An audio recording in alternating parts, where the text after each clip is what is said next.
The silence of space broke with a scream that traveled across the void. Lisa Harper sat at her console in the communications center on Luna Base, watching green waves dance across her screen. The signal came from nowhere, cutting through the normal radio chatter like a knife through paper. Her coffee grew cold as she leaned forward, adjusting her headset and fine-tuning the receivers. The message repeated every 30 seconds, bouncing between frequencies like a desperate animal trapped in a cage. Lisa had worked communications for 8 years, but she had never heard anything like this. The voice behind the static sounded broken, terrified. Begging for help in a language she did not recognize, she pulled up the translation software and fed the signal through the universal decoder. The computer worked for several minutes, matching sounds to known patterns, building a bridge between alien thoughts and human understanding. When the translation finally appeared on her screen, Lisa felt her blood turn cold. This is Elder Botanist. Xylem of the Zelanti Coalition. We are under attack. Our worlds burn, our people die. The Kronari Empire has come to consume us. We offer everything we have to any civilization that can help us. Our technology, our wealth, our knowledge of the stars. Please, if anyone can hear this message, we are running out of time. The Kronari do not take prisoners. They eat the living. Help us. Lisa stared at the words for a long moment, then hit the emergency alert button.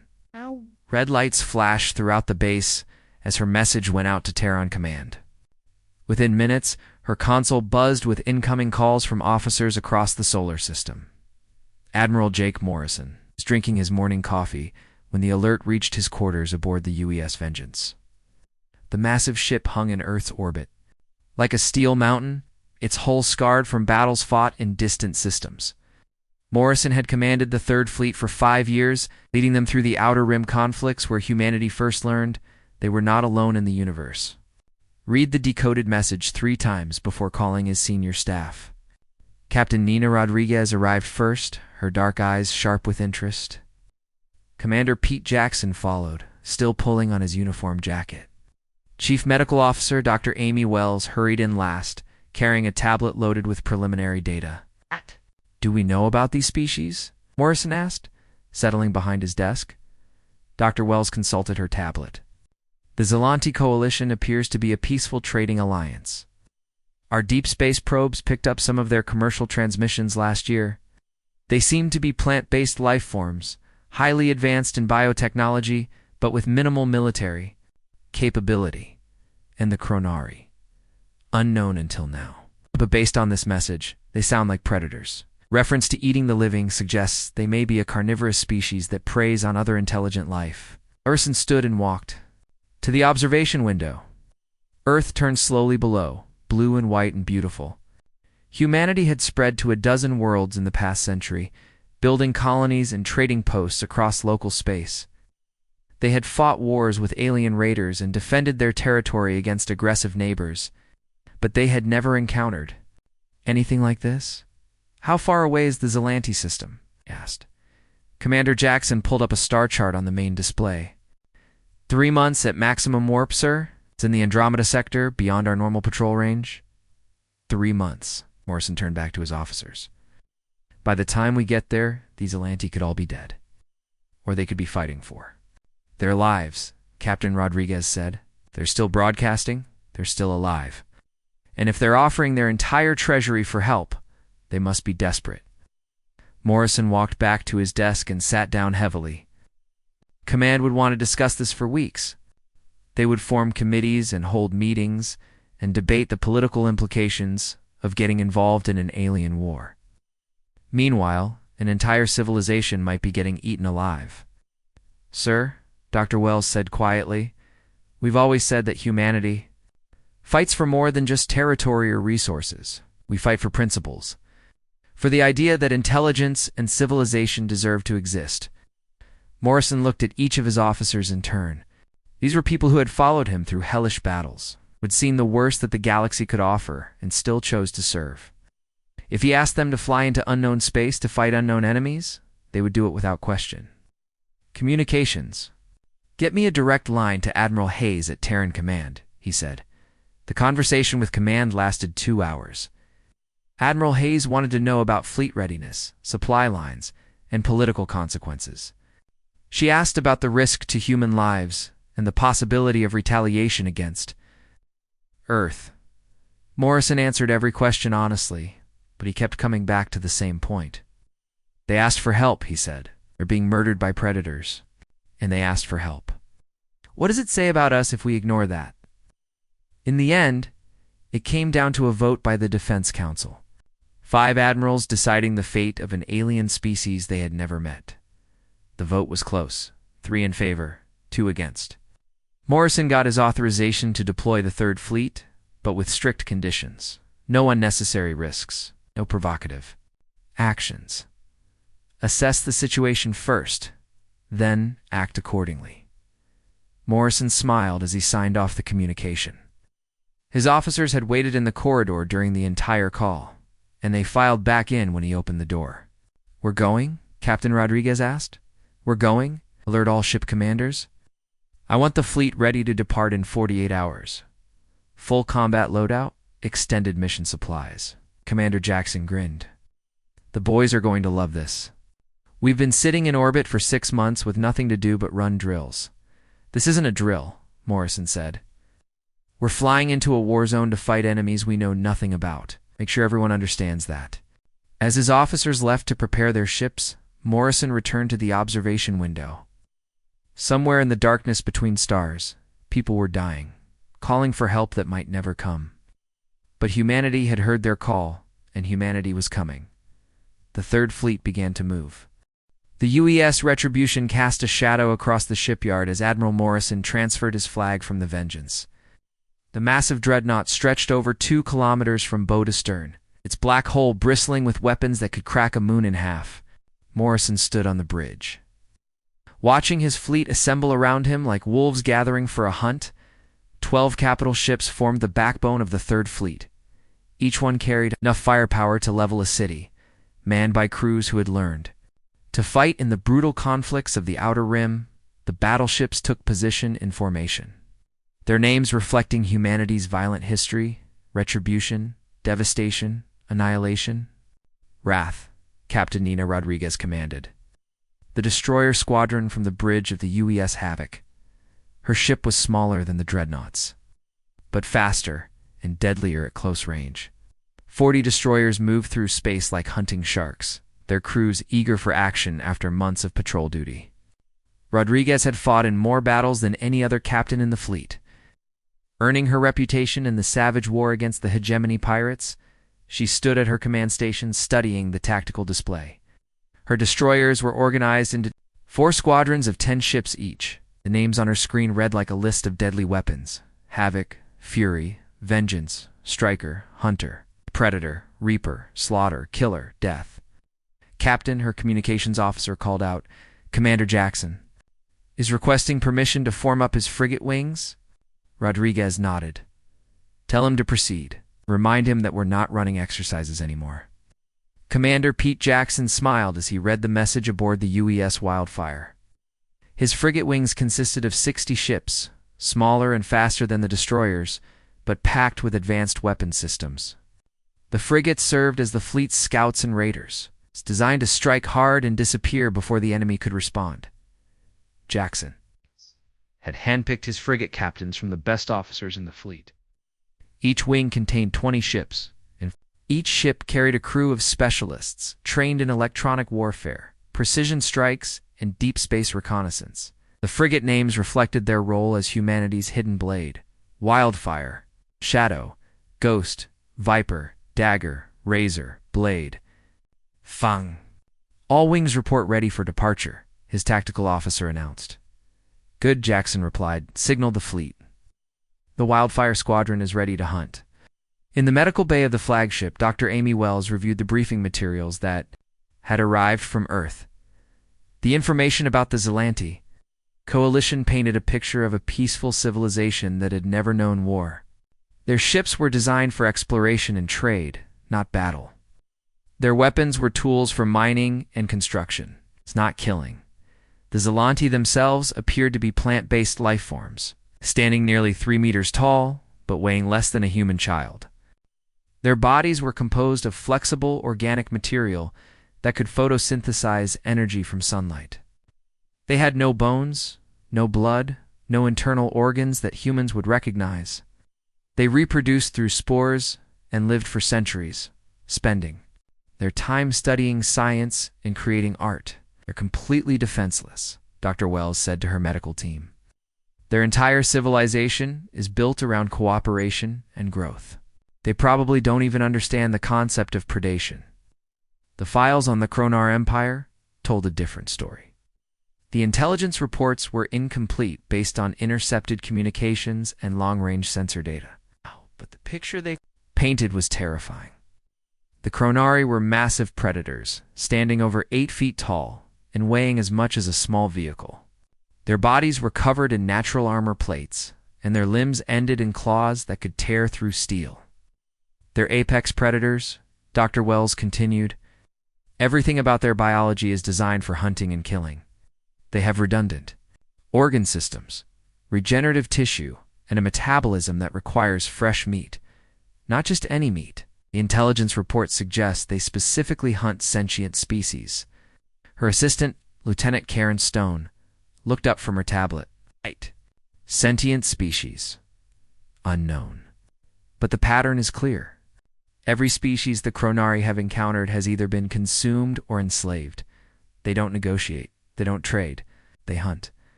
Admiral Morrison called a final briefing before departure. The senior officers gathered in the main conference room, their faces grim as they studied the tactical projections. The journey to the Zelanti system would take 3 months, assuming their hyperspace drives held up under maximum acceleration. We'll be completely cut off from Earth once we make the jump, Morrison said. No reinforcements, no resupply, no support. We're on our own. Captain Rodriguez leaned forward. What about the Zelanti? Can we count on any help from them? Unlikely. Their distress signal indicates they're barely surviving. We should assume we're fighting this alone. Commander Jackson studied the star charts. The Kronari fleet strength is unknown. We could be facing 12 ships or 1,000. Plan for 1,000, Morrison replied. But we prepare to fight smart, not hard. The Kronari may have numbers, but they don't have our technology or our training. Lieutenant Colonel Ryan Murphy, the fleet's intelligence officer, activated a holographic display showing Kronari ship designs. The alien vessels looked like flying fortresses, massive and heavily armored, but crude in construction. They relied on brute force rather than sophisticated engineering. Their ships are tough, Murphy said, but they're not efficient. They use basic projectile weapons and simple energy beams. No guided missiles, no electronic warfare systems, no coordinated targeting. They fight like animals, not soldiers. That makes them predictable, Rodriguez observed. But it also makes them dangerous. Animals don't surrender. Morrison stood and walked to the observation window. Space stretched endlessly in all directions, filled with stars and possibilities and unknown threats.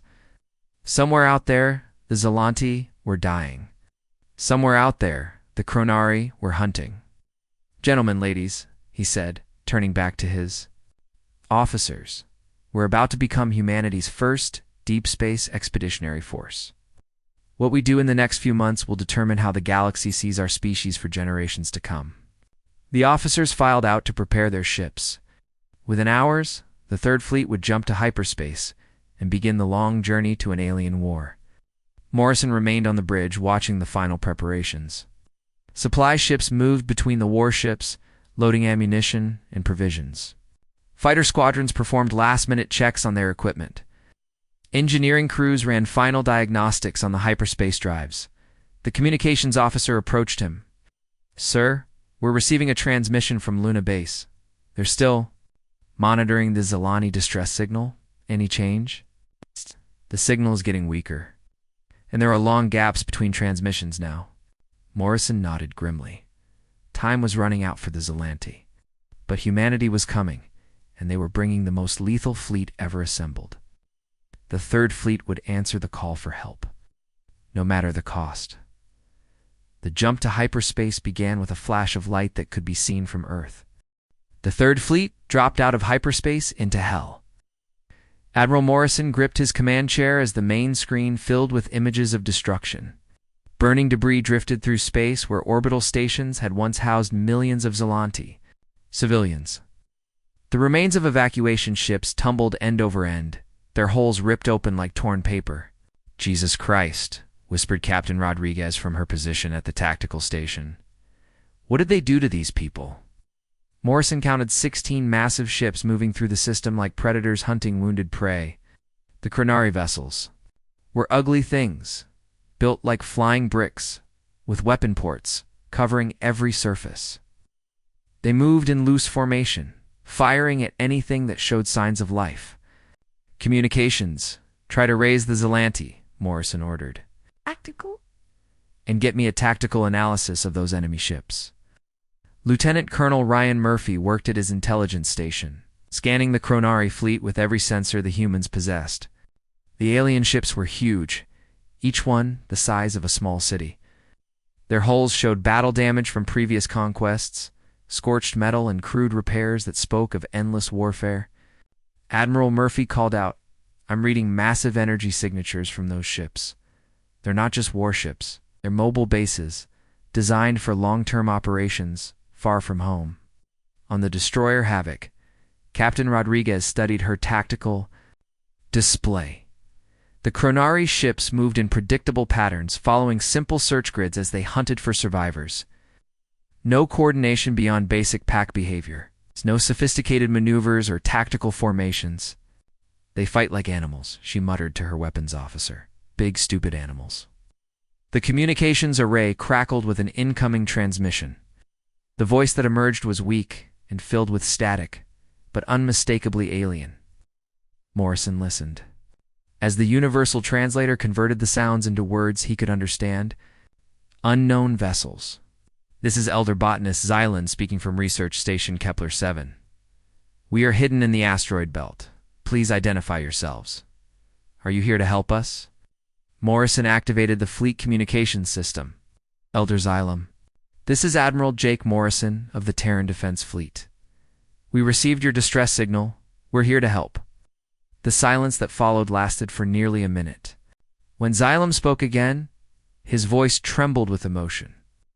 "Blessed warriors from the void, we had given up hope. The Chronari have been hunting us for 7 cycles. Our fleets are destroyed, our worlds burn. You truly came to help strangers." "What we do," Morrison replied. "How many survivors do you have?" "Perhaps 50,000 in hidden stations throughout the system, but the Chronari search grows more thorough each day. They can smell fear across space." Before Morrison could respond, a new voice cut through the communications channel. This one was harsh and guttural, filled with predatory hunger. The translator struggled with the alien sounds before producing a rough approximation. "Ships. New prey has come to feed the Chronari. I am War Alpha Krasner of the hunting fleet.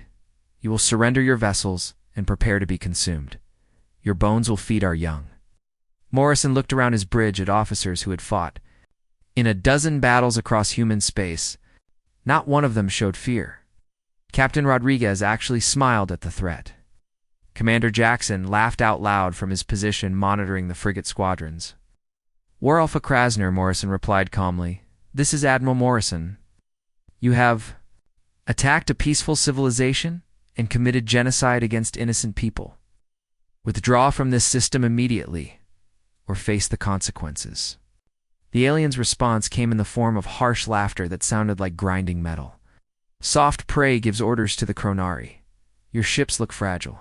Your voices sound weak. We will crack your hulls and feast on your fear."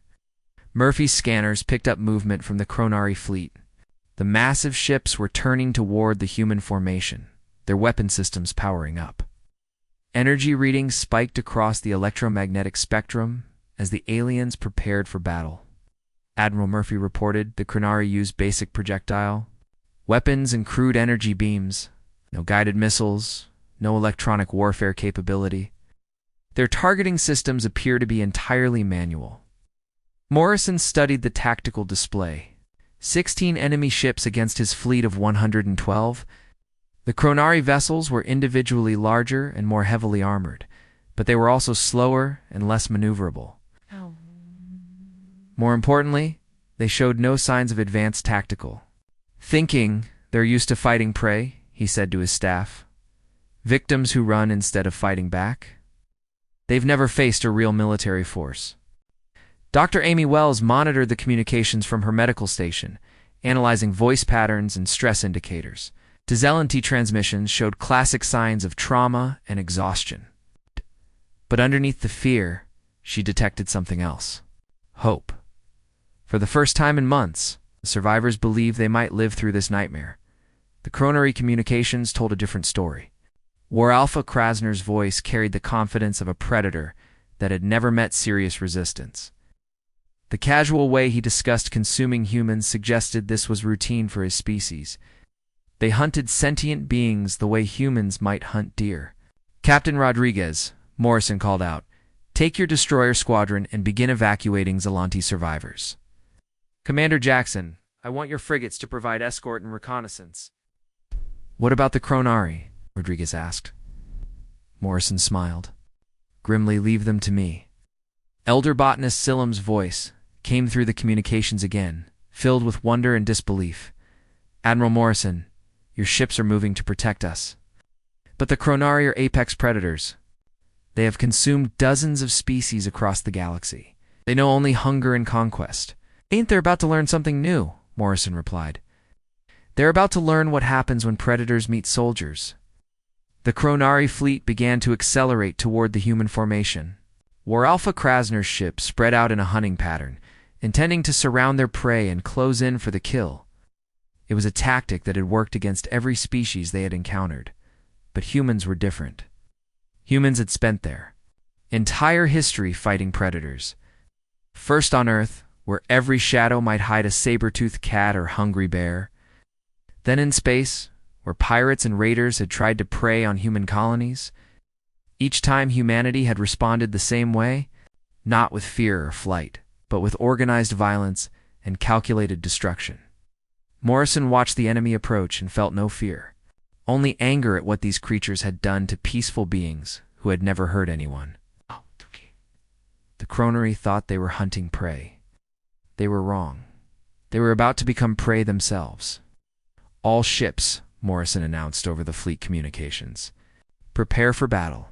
Show these butchers what humanity thinks of genocide." The Third Fleet moved to meet the enemy, and space itself seemed to hold its breath. The first shot came from Commander Jackson's frigate wing.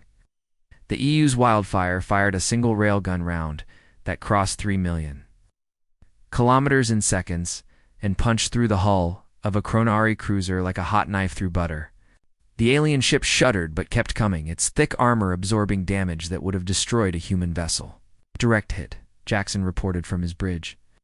"But these things are tough. Hull breach sealed itself in under a minute, Admiral." Morrison watched the tactical display as more Kronari ships moved to intercept Jackson's frigates. The aliens were fast to respond to threats, but their movements were predictable. They charged straight at their targets like angry bulls, relying on size and armor instead of tactics. "All frigates, execute pattern Delta," Jackson ordered. His 20 ships split into 4 groups of 5, each group taking a different vector around the Kronari formation. The aliens tried to follow, but their massive ships were too slow to match the frigate's acceleration. The UES Wildfire led her group in a strafing. Run along the hull of War Alpha Krasner's flagship. Railgun rounds and plasma bolts hammered the alien vessel, each impact sending clouds of debris spinning into space. The Kronari ship returned fire with crude energy beams that missed by thousands of kilometers. "These idiots don't know how to lead their targets," Jackson's weapons officer laughed. "They're shooting where we were, not where we're going." Meanwhile, Captain Rodriguez moved her destroyer squadron toward a group of Kronari ships that were closing in on a damaged Zelanti evacuation convoy. The UES Havoc accelerated to attack speed, her engines pushing her crew deep into their acceleration couches. "Weapons lock on the lead Kronari ship," Rodriguez ordered. "Fire all forward batteries." The Havoc's main guns spoke with voices of thunder. Armor-piercing shells crossed space at a significant fraction of light speed, each one carrying enough kinetic energy to level a city block. The Chronari cruiser took the hits on its forward armor, stumbled like a wounded animal, then kept coming. "Tough bastards," Rodriguez muttered. "Hit them again." The second volley targeted weak points that her computers had identified in the alien hull. Shells punched through weapon ports and sensor arrays, sending secondary explosions rippling across the Chronari ship's surface. This time the alien vessels slowed, black smoke pouring from ruptured compartments. But the Chronari were far from finished. The wounded ship's guns swiveled toward the Havoc and opened fire with everything it had. Energy beams and projectile weapons filled space with deadly light, forcing Rodriguez to throw her ship into evasive maneuvers. Incoming fire, braced for impact, she called out as her ship twisted through the enemy barrage. One beam clipped the Havoc's starboard hull, sending sparks cascading across the bridge. Another projectile punched through the outer armor and exploded inside a supply compartment. "Damage report," Rodriguez demanded. "Hull breach on deck 7, fire in compartment 12. We're sealing the breach now." Casualties. Rodriguez smiled grimly. The Chronari hit hard, but human ships were built to take punishment and keep fighting. Her ancestors had learned shipbuilding in Earth's violent oceans, where storms could sink vessels and pirates lurked beyond every horizon. Those lessons served them well in space. On the flagship Retribution, Admiral Morrison coordinated the battle.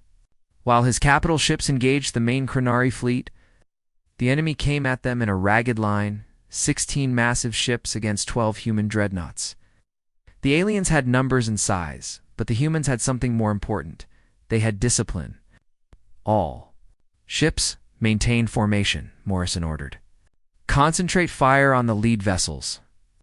Target their weapon systems first, engines second." The human battle line opened fire as one. Hundreds of weapons spoke simultaneously, sending waves of destruction across space toward the approaching Chronari fleet. The alien ships disappeared behind walls of fire and explosion as human shells found their targets. But the Chronari kept coming. Their ships were built like flying fortresses, designed to absorb incredible amounts of damage and still function. Armor plates that would stop nuclear weapons covered every surface. Internal compartments were sealed against vacuum and radiation. The crew quarters were reinforced to protect the aliens from their own ship's destruction.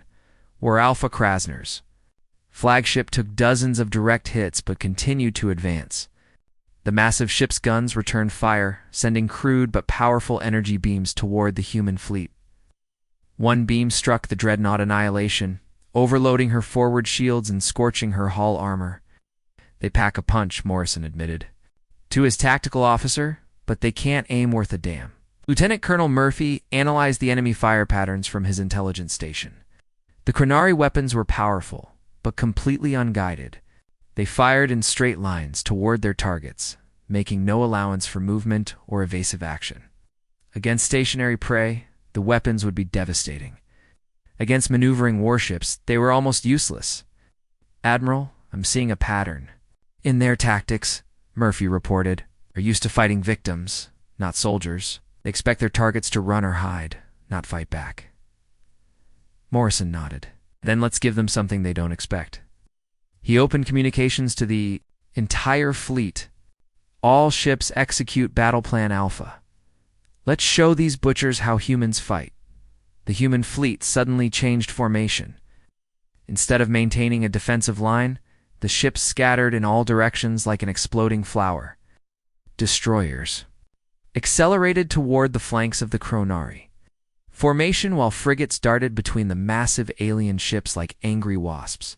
The Chronari tried to respond. Their crude tactics couldn't handle multiple threats from different directions.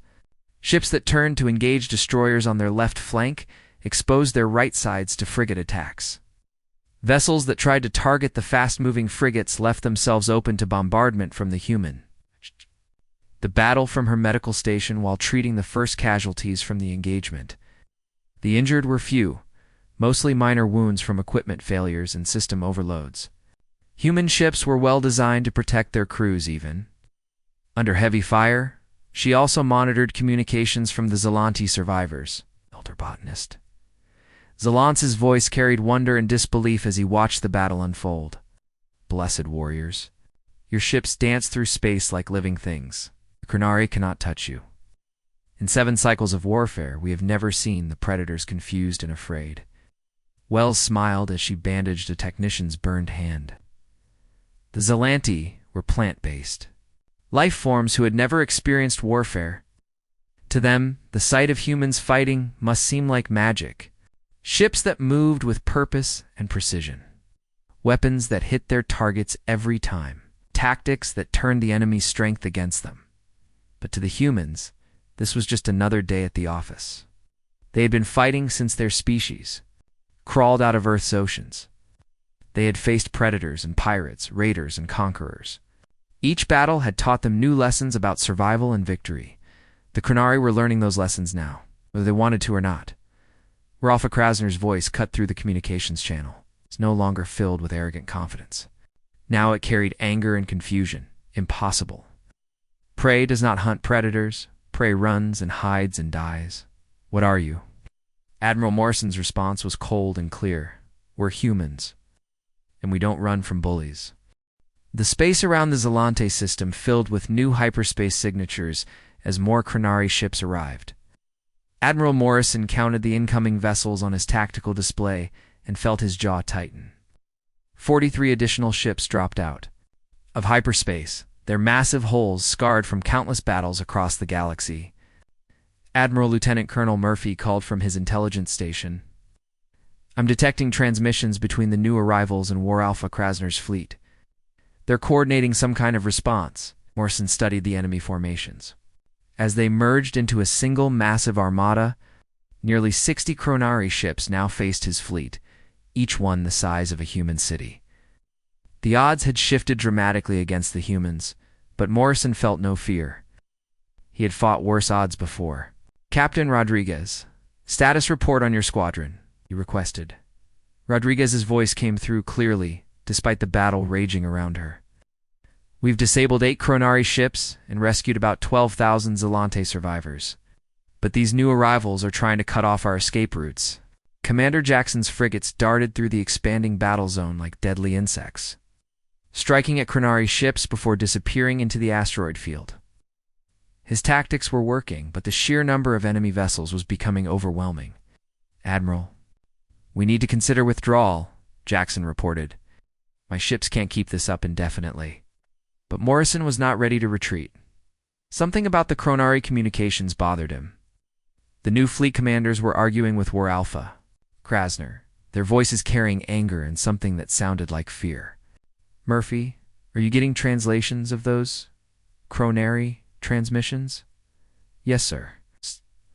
The new arrivals are questioning Krasner's leadership. They're saying something about humans being different from other prey species. The word they keep using translates as either dangerous or unnatural. Morrison smiled grimly. The Chronari were apex predators who had spent millennia hunting defenseless civilizations. They had never encountered a species that fought back effectively. To them, humans must seem like a violation of natural law. Dr. Amy Wells worked frantically in the medical bay as casualties from both sides were brought aboard human ships. The injured Zelante were unlike anything she had ever treated. Their plant-based biology responded differently to trauma, requiring completely new medical approaches. But it was the captured Chronari that truly shocked her. The alien predators were massive creatures over 8 feet tall and covered in natural armor plates. Their limbs ended in claws that could tear through steel, and their mouths were filled with rows of razor-sharp teeth. Doctor, her assistant, Lieutenant Karen Stone, called out, "You need to see this." Wells approached the sedated Chronari prisoner they had pulled from a damaged ship. Stone held up a scanner showing the alien's internal biology. The readings were disturbing. "Look at this brain scan," Stone said. "The neural pathways are deteriorating, and these blood samples show severe nutritional deficiencies." Wells studied the data carefully. The Chronari's brain tissue was breaking down at the cellular level, while its body showed signs of advanced starvation despite its massive size. "Run a genetic analysis," she ordered. "I want to know what's happening to this creature." The results arrived 30 minutes later, and they changed everything. Wells stared at the genetic profile in horror before calling Admiral Morrison. "Admiral, I need to speak with you immediately." What I've discovered about the Chronari changes the entire nature of this conflict. Morrison arrived in the medical bay 5 minutes later, his uniform still smoking from a near miss during the battle.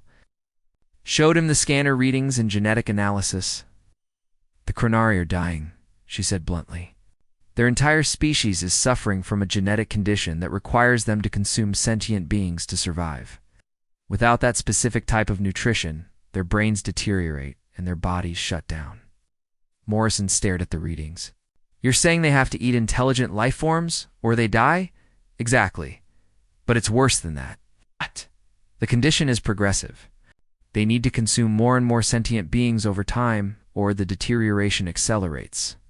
What started as a survival mechanism has become an addiction." Implications hit Morrison like a physical blow. The Chronari were not just predators. Hunting for food? They were addicts feeding an endless hunger that could never be satisfied. Every species they consumed only delayed their own destruction while driving them to seek more victims. "How many species have they consumed?" he asked. Wells consulted her tablet.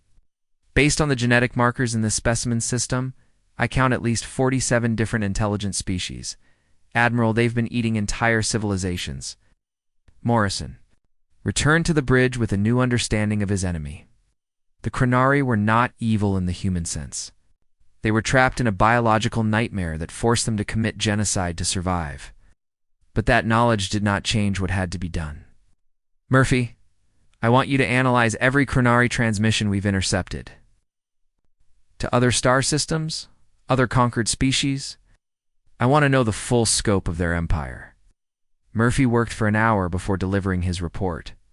The intelligence was staggering. Ow. The Chronari Empire stretched across dozens of star systems, each one a former home to intelligent life. They moved in massive fleets, consuming everything in their path before moving on to new hunting grounds. "Admiral, they've mapped out the entire local galaxy sector. They know the location of every intelligent species within 500 light years, including Earth." Morrison felt cold certainty settle in his stomach.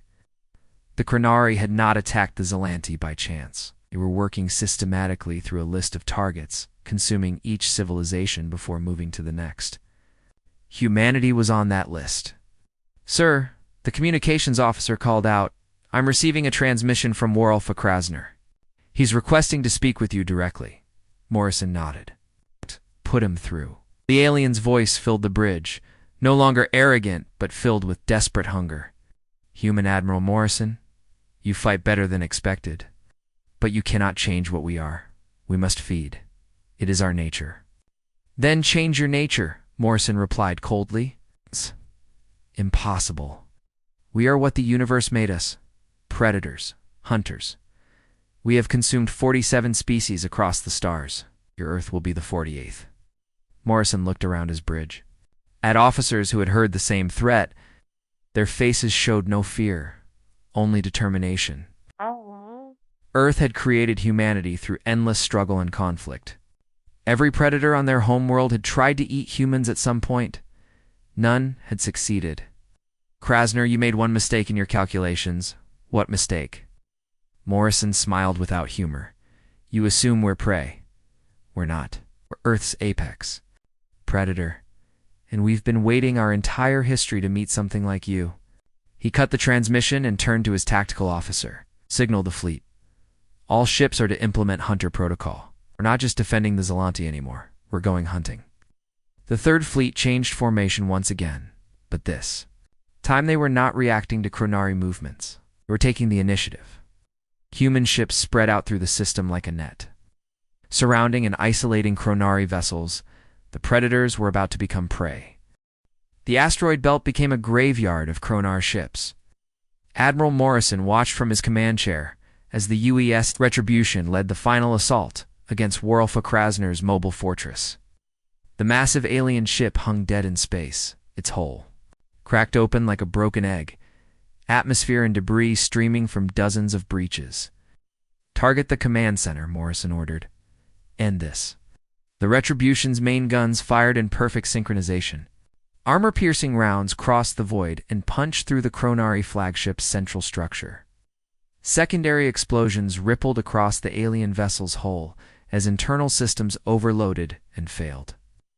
War Alpha Krasner's final transmission was a scream of rage that cut off abruptly when his ship's reactor core went critical. Captain Rodriguez guided her destroyer squadron through the wreckage of the Kronari fleet, hunting for survivors and escapees. Her ships moved with deadly precision, targeting any alien vessel that showed signs of life. The UES Havoc fired on a damaged Kronari cruiser that was trying to limp away toward the system's edge. Direct hit on their engines, her weapons officer reported they're dead in space. Rodriguez felt no satisfaction in the kill. The Kronari were monsters who had consumed entire civilizations, but they were also trapped by their own biology. Still, mercy was a luxury humanity could not afford. These predators had marked Earth for destruction. Every Kronar ship that escaped meant more innocent species would die. Commander Jackson's frigates swept through the outer system, chasing down the few Kronari vessels that had tried to flee when the battle turned against them. The UES Wildfire intercepted a transport ship near the hyperspace jump point, cutting off its escape route with precise railgun fire. Surrender or be destroyed, Jackson transmitted to the alien vessel. The Kronar response was predictable. Transport opened fire with its few remaining weapons, choosing death over capture. Jackson's frigates obliged them, reducing the ship to scrap metal and expanding gas clouds. Dr. Amy Wells worked in the medical bay, treating wounded humans and rescued Zelanti while studying the biological samples from dead Kronari. Her research had revealed the full horror of the alien condition. The predators were essentially biological weapons, created by some ancient genetic manipulation that had gone horribly wrong. They're not natural, she reported to Admiral Morrison, or something engineered them to be the perfect galaxy-consuming predators. The question is who and why. Morrison pondered that disturbing revelation as he surveyed the battlefield. 60 Kronari ships had entered the system. None would leave. But Wells was right to be concerned about their origins. Somewhere in the galaxy, there might be other engineered predator species, or worse, the civilization that had created the Kronari in the first place. Elder, botanist. Xylem's voice came through the communications array, filled with wonder and gratitude. Admiral Morrison, we are detecting no remaining Kronari ships in our system. They are all destroyed. Every last one, Morrison confirmed. Your people are safe. Safe. Xylem repeated the word as if it were a foreign concept. We had forgotten what that meant. For 7 cycles we lived in fear. Because of you, our children can grow in sunlight again. Lieutenant Colonel Murphy approached Morrison with his final intelligence report. The data they had extracted from captured Kronari computers painted a grim picture of the galaxy. The predators had detailed maps of every inhabited system within 500 light-years. Species after species marked for consumption, their populations catalogued like livestock. Admiral, we found the Kronari home system coordinates, Murphy said. But there's something else. They were receiving orders from somewhere beyond their territory. Someone was directing their expansion. Morrison studied the star charts on Murphy's tablet. The Kronari Empire was vast, but it appeared to be only one arm of something larger. Other predator fleets were moving through distant sectors, consuming civilizations that had never heard of Earth or humanity. Many other species are under attack right now, Morrison asked. At least 12 confirmed, Murphy replied. Maybe more. The Kronari were just one hunting pack in a much larger operation. The implications were staggering. Across the galaxy, peaceful civilizations were being systematically exterminated by engineered predators. Billions of innocent beings were dying. While their neighbors remained unaware of the threat, Morrison made his decision. Signal the fleet. We're not going home yet. Over the following weeks, the Third Fleet became a mobile rescue force. They followed Kronari's star charts, 2 other besieged systems, arriving just as local populations faced extinction. Each battle followed the same pattern. Peaceful species under attack by overwhelming predator forces, crying out for help that never came, until now. The Vegan Collective was a federation of aquatic species whose underwater cities had been boiled away by Kronari. Thermal weapons. The Third Fleet arrived to find the aliens making their final stand, in deep ocean trenches. Human destroyers dove into planetary atmospheres, their hulls glowing red-hot as they engaged Chronari ships in the planet's upper atmosphere, the crystalline. Republic consisted of silicon-based life forms who had built beautiful cities from living stone. The Chronari were systematically shattering these structures, consuming the fragments along with their creators. Human frigates used precision strikes to eliminate the predators while preserving as much of the crystalline architecture as possible. System after system, species after species, the pattern repeated. The Third Fleet would arrive, assess the situation, and systematically destroy every Chronari ship in the area. They rescued survivors, gathered intelligence, and moved on to the next crisis. Word of humanity's crusade spread through galactic communication networks. Species that had never heard of Earth began sending grateful messages to Admiral Morrison. The humans were not conquering or colonizing, they were liberating. Dr. Wells established medical protocols for treating dozens of different alien biologies. Her team became expert at emergency xenobiology, developing treatments for species ranging from gas-based entities to crystalline life forms. The medical bay of every human ship became a sanctuary for refugees from across the galaxy. After 6 months of continuous operations, Morrison received an unprecedented communication. Representatives from 47 different species requested a meeting at the liberated Zelanti homeworld. They came in peace, offering alliance and cooperation. Elder botanist Xylem served as host for the gathering. The ancient Zelanti had recovered enough to begin rebuilding their civilization, and they insisted on honoring their rescuers. The meeting took place in a vast biodome that had been regrown from seeds preserved in hidden vaults. The assembled aliens represented every major branch of galactic life. Plant-based entities like the Zelanti aquatic species from the vegan collective, crystalline beings who communicated through harmonic resonance, and dozens of others. They had only one thing in common. They had all been saved by humanity. Proposed the formation of a galactic defense coalition, announced Ambassador Coral of the vegan collective. With Earth as the military command center and humanity as our protector force, Morrison stood before the assembly, conscious that his decision would shape the future of intelligent life in the galaxy. "We accept the responsibility," he said, simply, "but we fight as allies, not as rulers. Every species contributes according to their abilities." The coalition formed quickly. Zelanti biotechnology merged with human weapon systems. Vegan underwater construction techniques helped build hidden bases. Crystalline computational power enhanced human tactical systems. Dozens of other species offered their unique capabilities to the common defense. Within a year, the Third Fleet had grown into the Coalition Defense Force. Human commanders led mixed species, crews on ships that combined the best technology from across the galaxy. New fleets launched from shipyards built in systems that had been saved from extinction. Morrison, now bearing the title of Protector Admiral, stood on the bridge of the CDF flagship Terrace Shield. The massive vessel represented everything the Coalition had achieved. Human engineering, Zelanti, biotechnology, vegan armor systems, and crystalline computers all working together. "Sir," his communications officer reported, "we're receiving distress signals from the outer spiral. 3 new systems under attack by unknown predator species." Morrison smiled grimly. Their war was far from over.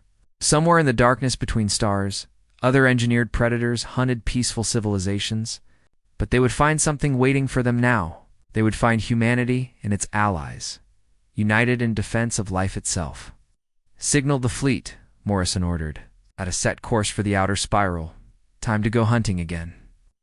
The Coalition fleet jumped to hyperspace, carrying hope to distant stars and death to those who would prey upon the innocent.